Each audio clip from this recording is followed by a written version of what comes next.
এখন আমি আলোচনা করতে চাই নিয়ত সংক্রান্ত কিছু মাসালা। নিয়ত সংক্রান্ত মাসালা হচ্ছে রমাদান মাসের সওমের জন্য রাত থেকে নিয়ত করতে হবে। এই নিয়তের দুটি পদ্ধতি আছে।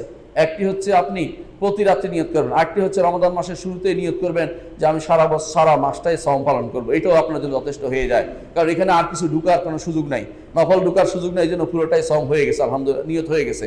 এই নিয়ত প্রতিদিন আবার নামায় তুয়ান এই জাতীয় কোনো কিছু নেই, এটা বলবেন না কোনোদিন, কারণ এগুলো আসলে নিয়ত রাসূলুল্লাহ সাল্লাল্লাহু আলাইহি ওয়াসাল্লাম থেকে সাব্যস্ত হয়নি। এই নিয়ত হচ্ছে রাতের বেলা মন স্থির করা যে আমরা আগামী দিন সওম পালন করব, অথবা মাসের শুরুতে মন স্থির করা যে এই মাসে আমি পুরোটাই সওম পালন করব।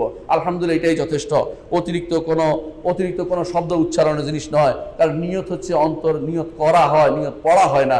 কিন্তু আমাদের দেশে অনেকে নিয়ত পড়ে, যেটা আসলে সুন্নাহ বিরোধী। রাসূলুল্লাহ সাল্লাল্লাহু আলাইহি ওয়াসাল্লাম বলেছেন, মান লাম ইয়াজমা সিয়ামা মিনাল লাইলি ক্বাবলা আল ফাজর ফালা সিয়ামা লাহু। যে ব্যক্তি ফজরের আগে ফরজ সওমে যদি নিয়ত কেউ রাত্রে না করে তার সওম হবে না। কিন্তু নফল সওমের নিয়ত দিনের বেলা করা যায়। দিনের বেলা করা কখন?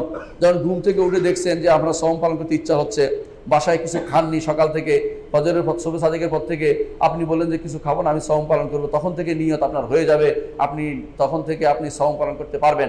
তবে আপনার সওয়াব হবে যখন থেকে নিয়ত করছেন তখন থেকে, অর্থাৎ এর আগের অংশের সওয়াব পাবেন না আপনি। সওমটা হবে কিন্তু সওয়াব কমতি হবে, কারণ আপনি নিয়ত তো রাত থেকে করেন নাই। ওই ব্যক্তির সওয়াব বেশি হবে যে ব্যক্তি রাত থেকে নফল সওমের নিয়ত করে রাতে সেহরি খেয়ে শুয়েছে, সেই ব্যক্তির সওয়াব বেশি হবে।